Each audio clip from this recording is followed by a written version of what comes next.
बंधुओं, एक नई विरहा आपके बीच में, पौराणिक खोज और सनातन धर्म में कब कहां से किसको कौन कहानी मिल जाए इसकी कोई गारंटी नहीं है। आदरणीय हमारे गया कवि ने एक सुंदर लेख लिखा है और ये छोटा सा प्रसंग आपके बीच में पेश कर रहा हूं। कहानी कब की है?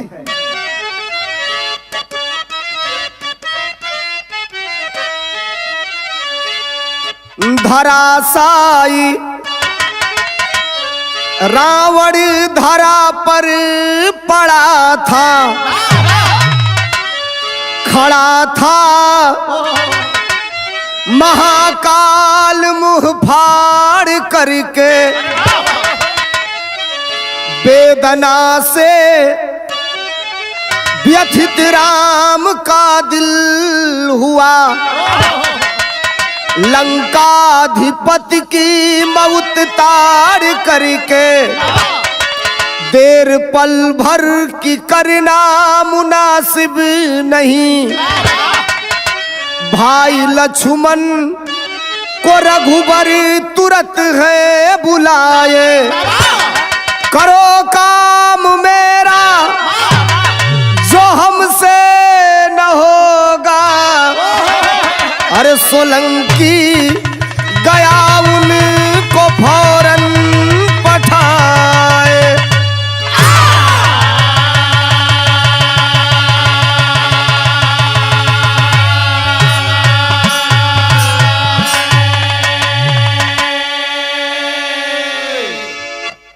मर्यादा पुरुषोत्तम राम और रावण के बीच के युद्ध का अंत हो चुका था। मर्यादा पुरुषोत्तम राम के द्वारा रावण के नाभि कुंड में बाण मारने के पश्चात रावण मरण शैया पे लेटा हुआ है और इधर रामादल में खुशी की लहर है और उधर लंका के अंदर कोहराम मचा हुआ है। मर्यादा पुरुषोत्तम राम लक्ष्मण को बुला करके और कहते हैं कि लक्ष्मण, एक काम, ये जंग तो जीत लिया गया लेकिन एक बहुत बड़ी जानकारी तुमको बताने जा रहा हूं। बिरहा में बड़ा सुंदर गजल का लाइन लगल, कैसे मास्टर?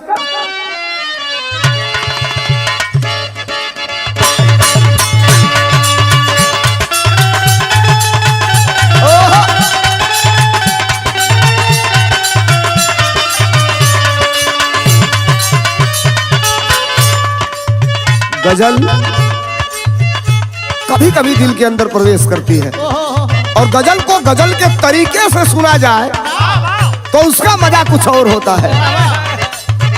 मैंने पूछा कि फिर कब मिलोगे, मैंने पूछा कि फिर कब मिलोगे, अरे थोड़ा शर्माए और हंस के बोले, तुम तो दिल में, हाँ तुम तो दिल में समाये हुए हो,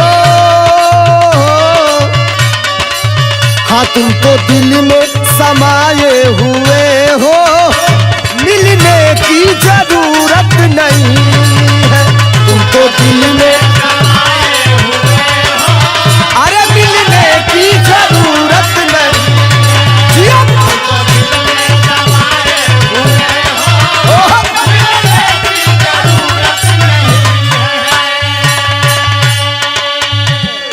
है। मर्यादा पुरुषोत्तम राम शेषावतार लक्ष्मण को बुलाते हैं और बुला करके कहे, लक्ष्मण बहुत बड़ा गड़बड़ हो जाएगा, एक काम करो तुम। क्या बताए? कि मेरे भाई तुरंत जल्दी जाओ, मेरे भाई तुरंत जल्दी जाओ, सीखो जा करके रावण से नीति, मरने वाला, हाँ मरने वाला है ज्ञानी दशानन, मरने वाला है ज्ञानी दशानन, फिर जन्म की मुहूर्त नहीं है, मरने वाला है ज्ञानी दशानन, अरे फिर जन्म की मुहूर्त नहीं, मरने वाला है ज्ञानी दशानन, फिर जन्म की मुहूर्त नहीं है। मर्यादा पुरुषोत्तम राम लक्ष्मण से कहते हैं, लक्ष्मण, रावण इस धरती को छोड़ करके चला जाएगा, रावण की यह लीला समाप्त हो जाएगी। लेकिन रावण के अंदर कुछ ऐसी जानकारी है, मैं आदेश करता हूं तुमको, तुम जाओ महान प्रकांड विद्वान रावण के पास और कुछ जानकारी हासिल करो। लक्ष्मण अवाक है, मर्यादा पुरुषोत्तम राम समझा रहे हैं कैसे।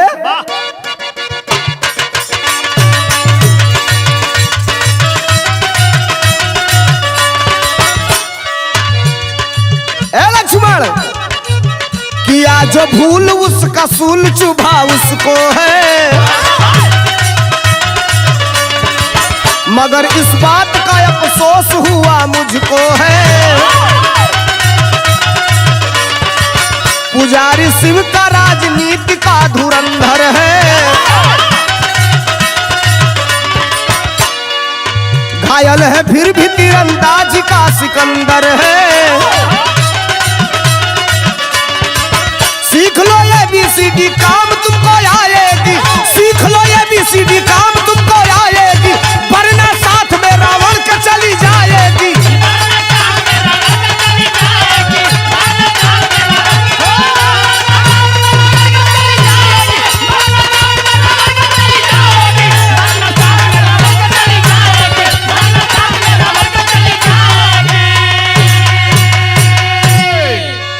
मर्यादा पुरुषोत्तम राम लक्ष्मण को समझाते हैं, लक्ष्मण बहुत बड़ा ज्ञानी पुरुष है रावण, सारी कलाओं से परिपूर्ण है रावण। ये अलग बात है कि युद्ध के मैदान में वो अधर्म के रास्ते पे था, हम धर्म के रास्ते पे थे, और अंततोगत्वा धर्म की जीत हुई। लेकिन कभी कभी दुश्मन से भी कुछ सीखना चाहिए। मर्यादा पुरुषोत्तम राम के आदेशानुसार लक्ष्मण चलते हैं रावण के पास। तरद लागल बिरहा में कैसे मास्टर।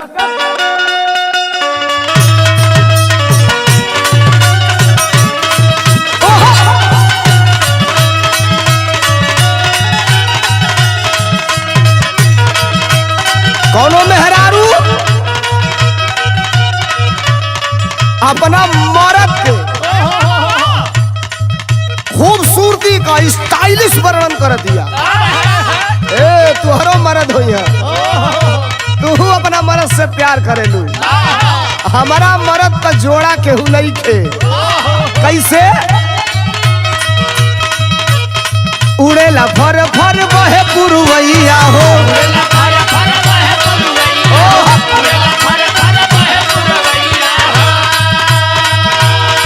ए हो चश्मा पहिर जब ले ले अंगड़ैया हो,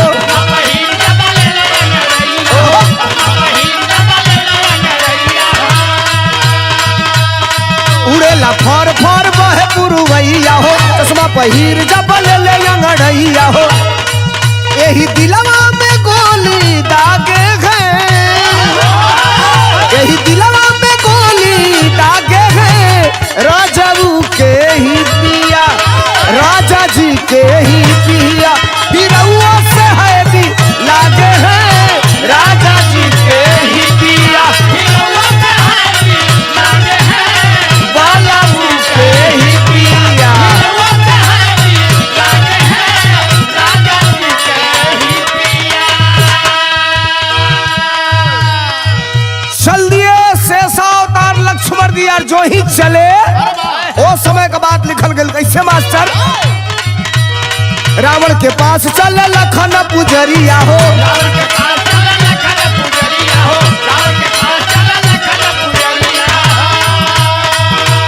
आके देखे ऊपर नीचे होत बा पुतरिया हो,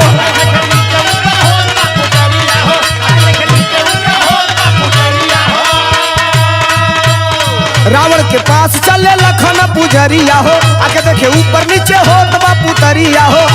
झुक के प्रणाम वहां दागेले, अरे झुक के प्रणाम वहां दागेले, कुछ नहीं रावण बोले, कुछ नहीं बोले रावण उल्टे पौआ भागेले, कुछ नहीं बोले रावण उल्टे पौआ भागेले, कुछ नहीं बोले रावण उल्टे पौआ भागेले, कुछ नहीं बोले।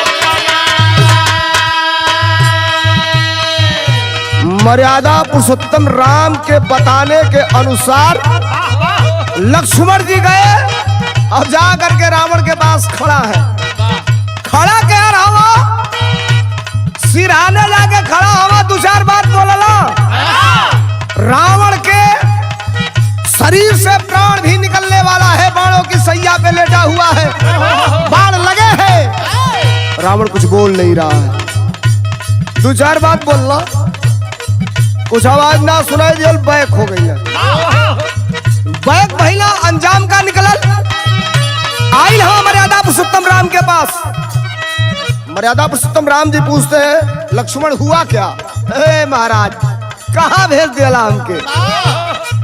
कुछ बोले ना रावण सिखाई का, बोले ना कैलाश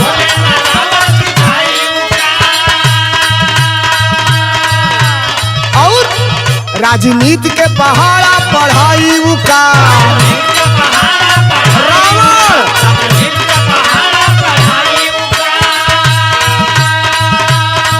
कुछ बोले ना रावण सिखाई का, राजनीति के पहाड़ा पढ़ाई का। नहीं जाई फिर माफी उनसे मांगे ले, नहीं जाई फिर माफी उनसे मांगे ले। बोले नहीं रावण कुछ, बोले नहीं रावण कुछ, उल्टे पौआ भागे ले। बोले नहीं रावण कुछ,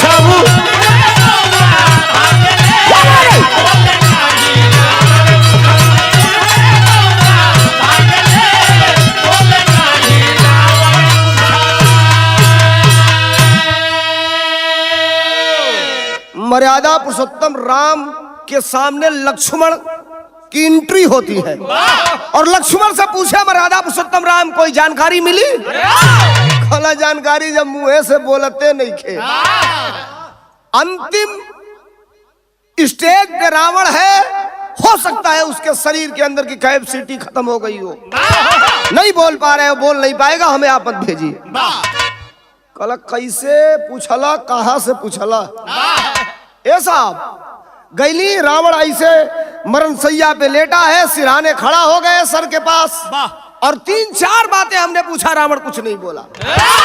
कल गलती कर दिया, यह गलती है। सुना ए बेर हम समझावत नहीं, दोबारा जा जाना तक उस धरती का ऐसा जानकारी हो जब रावण चल जाई तब विलुप्त हो जाई। मर्यादा पुरुषोत्तम राम कहला विराह में तरद लाग गई। कैसे मास्टर?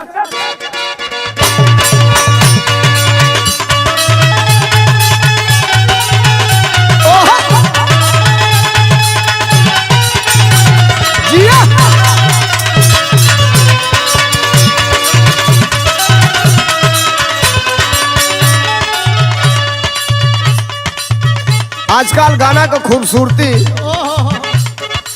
लिपस्टिक से बढ़ावल जाता, क्रीम से बढ़ावल जाता, बड़े बड़े बाल से बढ़ावल जाता, लेकिन खूबसूरत गाना लिखा जाई तो में कोनो चीज मिलावे के जरूरत ना हो, अगर खूबसूरती अलग हो। कैसे दुर्ग विजय? साचे कहूँ तोरे आवन से खबर, अरे साचे कहूँ तोरे आवन से हमारे अंगना में आइल बहार भौजी, अंगना में आइल बहार भौजी, अंगना में आइल बहार भौजी। साचे कहूँ तोरे आवन से हमारे, साचे कहूँ तोरे आवन से हमारे अंगना में आइल बहार भौजी, अंगना में आइल बहार भौजी। देखो देखो देखो ये गाना का खूबसूरती देखो, कितना और खूबसूरत गाना चढ़ल तो हो गई। ममता की मूरत चंदा सी सूरत,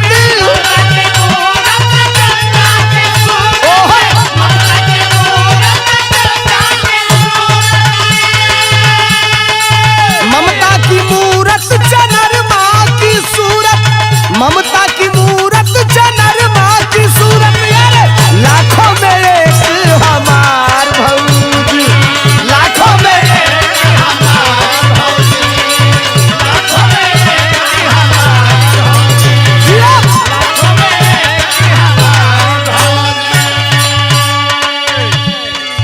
वापस लक्ष्मण तुमको दोबारा जाना पड़ेगा, कुछ पाने के लिए कुछ खोना पड़ता है। लक्ष्मण कहे आप बड़े भ्राता है, आपके आदेशों का अक्षर सब पालन करना है, लेकिन मन नहीं क्या करे दोबारा जाए के। कहला जाओ, और जा करके अगिला बेरिया था सिरहाने खड़ा रहला है, मेरी पैर के सामने खड़ा हुई है। समझा बताओ कैसे? कहे राम लक्ष्मण से जाओ दोबारा, अरे कहे राम लक्ष्मण से जाओ दोबारा, समय करी ना इंतजार भैया, समय करी ना इंतजार भैया।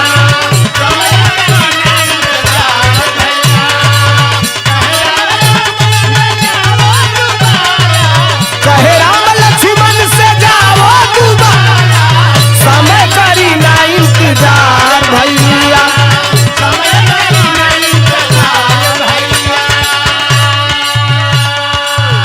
चले जाना, जा करके खड़ा हो जाना। कहाँ खड़ा हो जाना?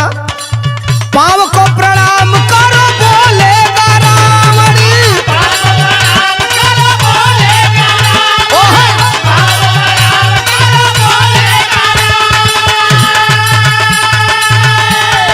अरे पाँव को प्रणाम करो बोलेगा रावण, अरे यही होगा उत्तम विचार भैया, यही होगा उत्तम विचार भैया।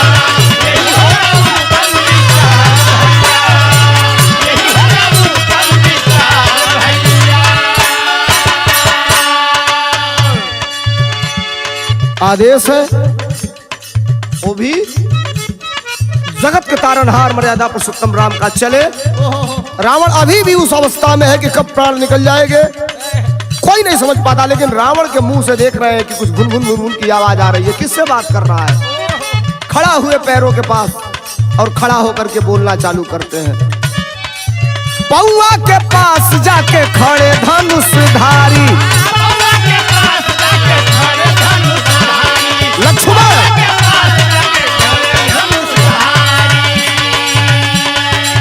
बोले दस कंधर से लाखन तिखारी,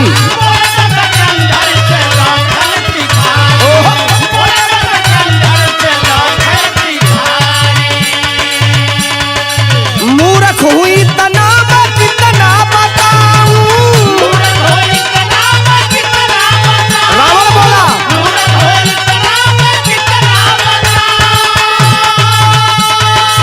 मूर्ख हुई तना कितना बताऊं, यार मुझ पर हंसेगा संसार भैया,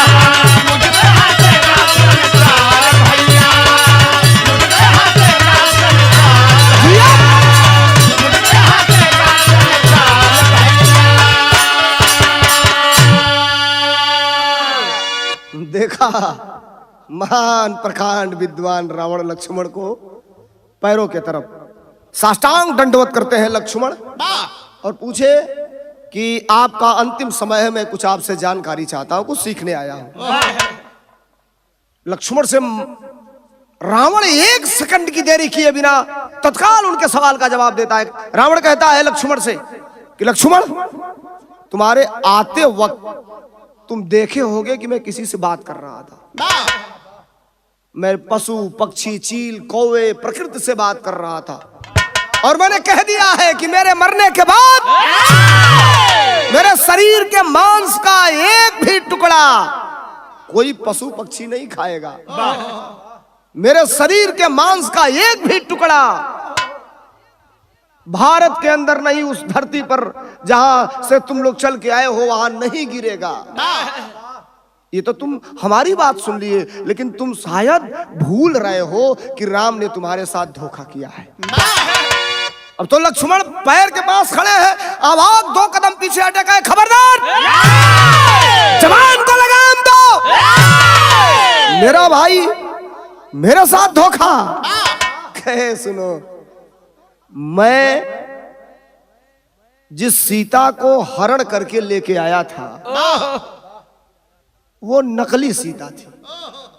अब लक्ष्मण खड़ा हुआ, इनका दिमागे खराब, हमें कर जवाब दे बतियाई कि का करी, कला बोलना मत, मैं जितना कह रहा हूं सुन लो। नकली सीता की तुमसे रखवाली कराया गया। नकली सीता का मैं हरण किया, लेके आया, और ये मैं गारंटेड बात कह रहा हूं, मैं मर जाऊंगा, मेरे बारे में जब लिखा जाएगा तो ये जरूर लिखा जाएगा कि महान प्रकांड विद्वान रावण गलती तो किया, सीता का हरण तो किया, लेकिन बगैर सीता के मर्जी के रावण सीता के शरीर पे एक खरोच भी नहीं आने दिया, और ये अंत तक बरकरार रहा। दूसरी बात, तुम्हारा भाई सौतेला है। अब तुम समझ नहीं पाए बात को, अपने भाई के बातों में आकर के तुम जितना तुमको करना हुआ उतना तुमने किया। अब हो सकता है कि बात करते करते ही मेरा वक्त खत्म हो जाए, मेरा टाइम खत्म हो जाए, मैं दुनिया से अलविदा हो जाऊं, लेकिन अपने कानों में जो सुने हो उस पे विचार जरूर करना। बिरहा में टेरी लगल कैसे मास्टर?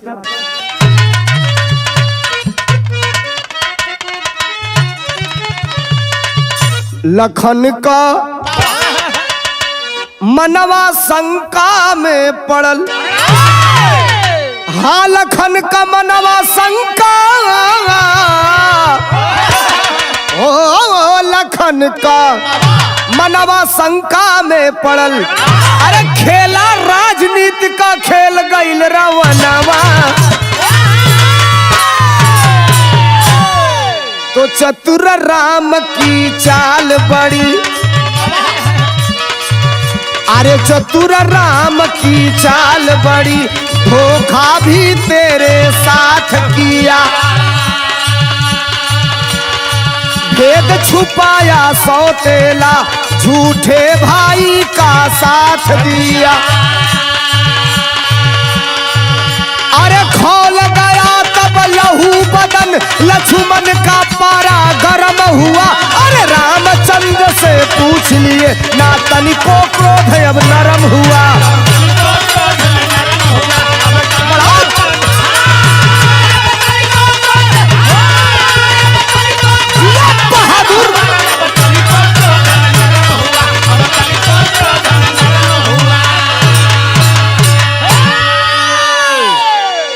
लक्ष्मण से महाबली रावण, महान प्रकांड विद्वान रावण बताना चालू करता है कि असल में तुम मर्यादा पुरुषोत्तम राम के सौतेले भाई हो।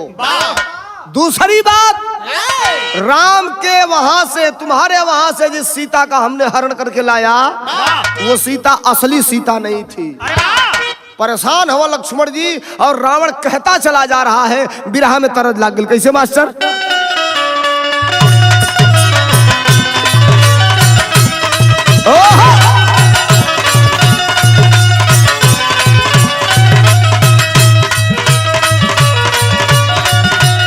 एक मिनट तारा जॉन मास्टर बजावत हो मन। प्रेम बहुत बुरा चीज होला, प्रेम बड़ा बढ़िया भी चीज होला। प्रेम एगो ऐसा चीज है कि पोलकार के लोग के नींदी के ऊपर चढ़ा दिया जाए, नीचे से कहीं जानी काटलो चालू कर देला लोग। मेहरारू चढ़ावत या ओकर अपेक्षा कुछ लेवे देवे के, मर्दे से कहलास कैसे?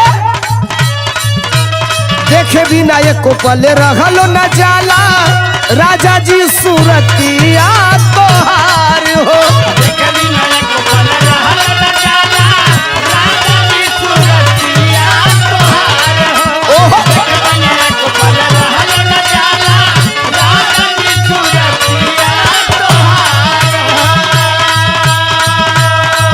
अरे भीतर भीतर गद गद रही सुन के, मीठी मीठी बोलिया तोहार हो, भीतर भीतर गद गद रही सुन के, मीठी मीठी बोलिया तोहार हो, भीतर भीतर गद गद रही सुन के, मीठी मीठी बोलिया तोहार हो। देखे बिना ये को पल रहलो न जाला, राजा जी सूरतिया तोहार हो, भीतर भीतर गद गद रही सुन के, मीठी मीठी बतिया तोहार हो। सुनते आवाज जाके झाके, सुनते आवाज जाके झाके, लागिला हम तो कोलिया कवनो त विटामिन बाटे, कवनो त विटामिन बाटे राजा जी रउरा बोलिया में, कवनो त विटामिन बाटे बोलिया में हो।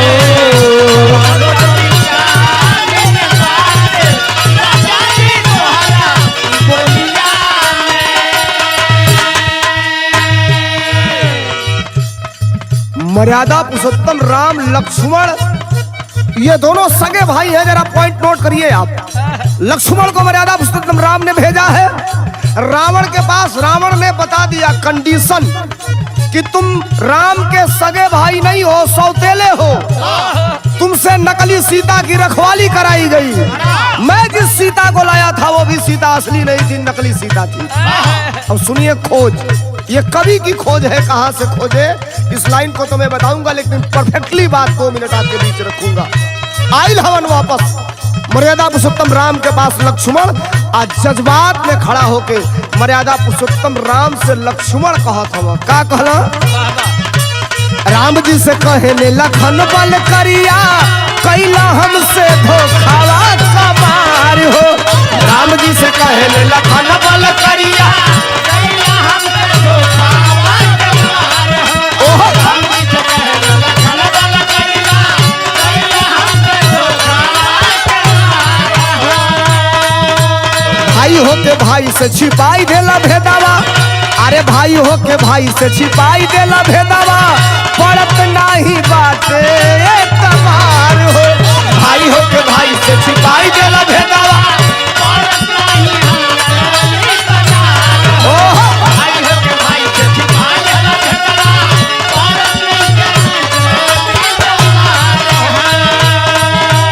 राम जी से कहले लखन बल करिया कैला हमसे धोखावा कमार हो।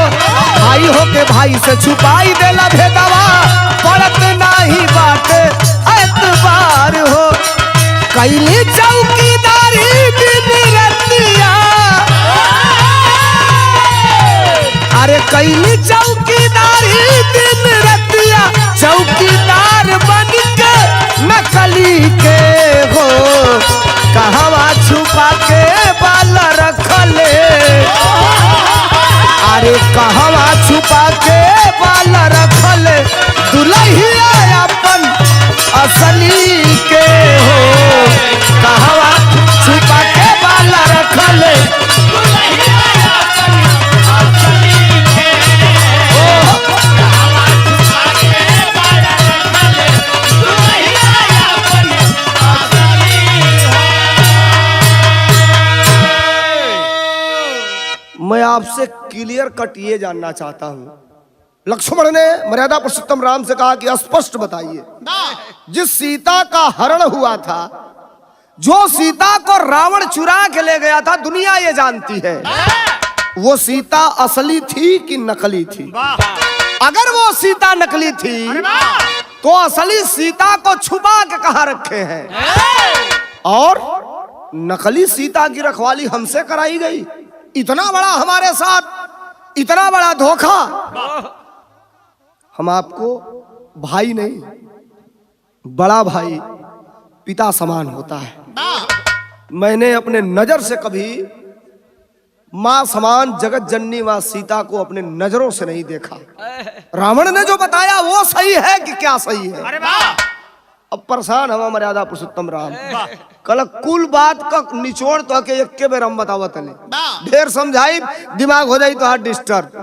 राम जी कहा था मर्यादा पुरुषोत्तम राम जी लक्ष्मण से बिरहा के पापड़ ने बताओ लेकिन कैसे मास्टर? काला के सुनला लक्ष्मण अगर न आईती लंका डंका बाजितना। अरे सुनला लक्ष्मण अगर न आईती लंका डंका बाजतना। अब बाण चढ़ा के कैसे देता हंका टंका बाजतना।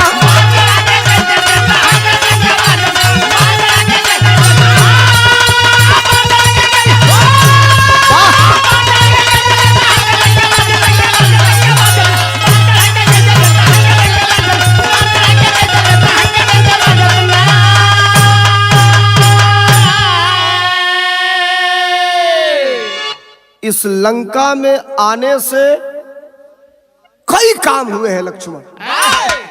सीता का हरण हुआ, पता लगाया गया, तुम्हारे मन में शंका है कि वो असली थी कि नकली थी, लेकिन जरा तुम अपने ऊपर इस बात को सोचो, तुम अपने ऊपर सोचो। अरे नारी नींद भोजन ना छोड़ता, बतिया असली जाना हो। अरे मार न पोत मेघनाथ के, रण के अंदर प्राणा हो। अरे याद करा जो ये प्रतिज्ञा बंका डंका बाजत ना, अल्लखन वीर के किरल टूट के शंका डंका बाजत ना।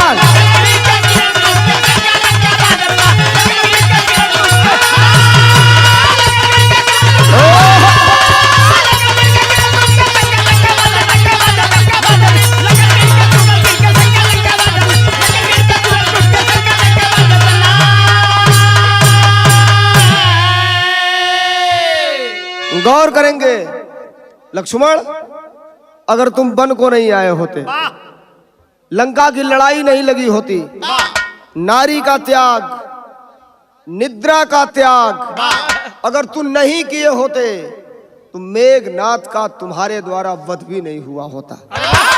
और रही बात रावण के बताए अनुसार, जिस बात पे तुम अडिग हो, जिस पे डिस्कस कर रहे हो हमसे, तो एक बात और कहता हूं कि रावण अभी तक तुमसे जो कहा, हो सकता है हमारे तुम्हारे बीच में, रावण तो जा रहा है और हमारे तुम्हारे बीच की दूरी को बढ़ाने के लिए, खाई बढ़ाने के लिए बात रावण कहा हो। बहुत चालाक है, बहुत चालाक है। अब मैं कह रहा हूं, 2 बार तो तुम गए, कुछ जानकारी लेकर आए, लेकिन इस बार एक बार और जाओ, कहे वो मर गया होगा, कहे नहीं, अभी मैं जान रहा हूं रावण की सांसें चल रही है, और एक अद्भुत जानकारी और जाके कहना कि अंतिम समय में कुछ और हमें बता दीजिए, जितना ही ग्रहण कर लोगे वो तुम्हारे लिए भविष्य में अच्छी होगी।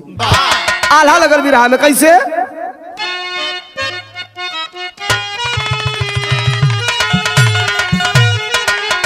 अरे राम समझाए लखन, राम समझाए लखन, अरे विधि का विधनवा भैया।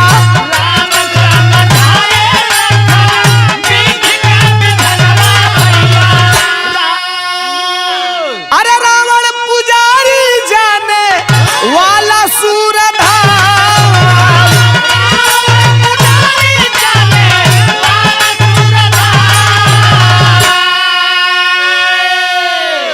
देर मत करो लक्ष्मण, जितना जल्दी हो सके जाओ, कुछ और जानकारी तुमको मिल सकती है।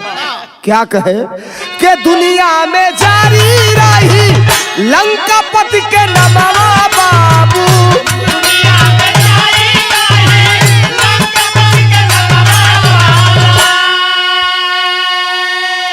इस बार जाना तो मेरा भी एक संदेशा कह देना कि ऐसे राजनीतिक को है कोटि पर,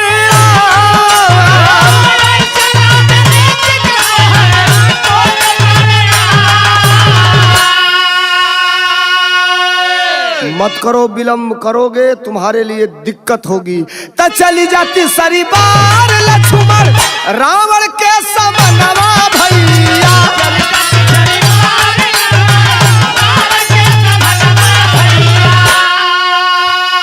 अरे हारल लड़ाई आके करी है खुले,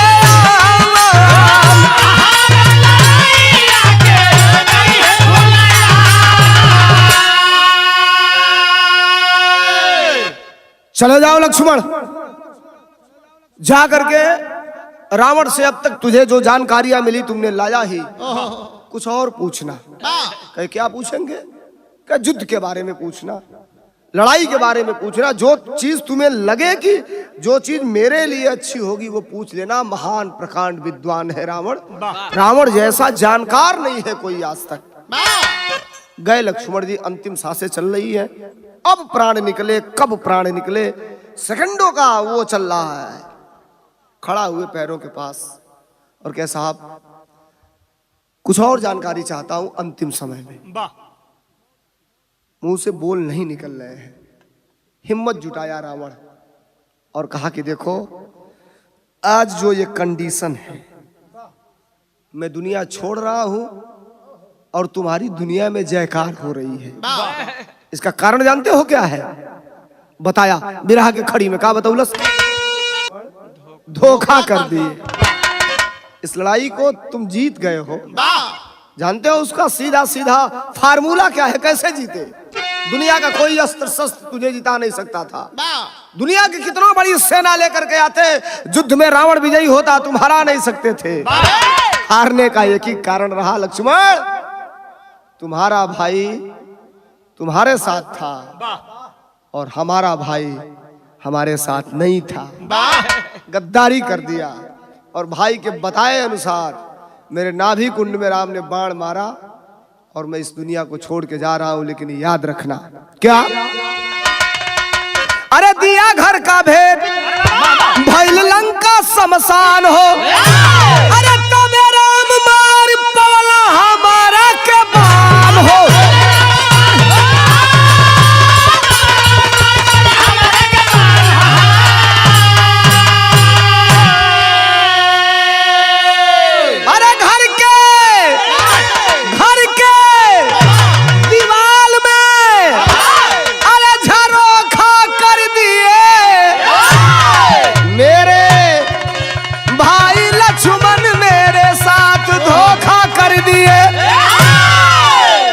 घर के दीवाल में झरोखा कर दिए, मेरे भाई मेरे साथ लक्ष्मण धोखा कर दिए। विजय तुम्हारी हुई, जाओ। लेकिन याद रखना, जिस परिवार का व्यक्ति ही परिवार से अलग होकर दुश्मन दल में चला जाए, उस परिवार का विनाश तय है, पतन निश्चित है। आइल हवन मर्यादा पुरुषोत्तम राम पूछला कि कुछ सीख मिलल? कल दुनिया का सबसे बड़ा सीख मिलल, वही हमारे अंदर भ्रम रहला कि तू हमारे साथ धोखा कैला। पता था ही चलल कि रावण धोखे से मारा गया। अगर हम कहीं फूट गई तो फिर अंजाम बुरा हो जाए। शरणों में गिरते हैं, सर झुकाते हैं, प्रणाम करते हैं और कहे प्रभु बड़े भाई पिता समान होता है, सदैव आपके चरणों में अपने जिंदगी को न्यौछावर करूंगा। अंतिम लाइन का बात, गुरु बिहारी गुरु गणेश निज भाई की गद्दारी, स्वर्ग चंद्रिका प्यारे लाल के जाले हिम्मत हारी। लखन का संकित भइले मनवा, अरे सोलंकी गाया कवि का सारद पधियनवा। लखन का संकित भइले मनवा,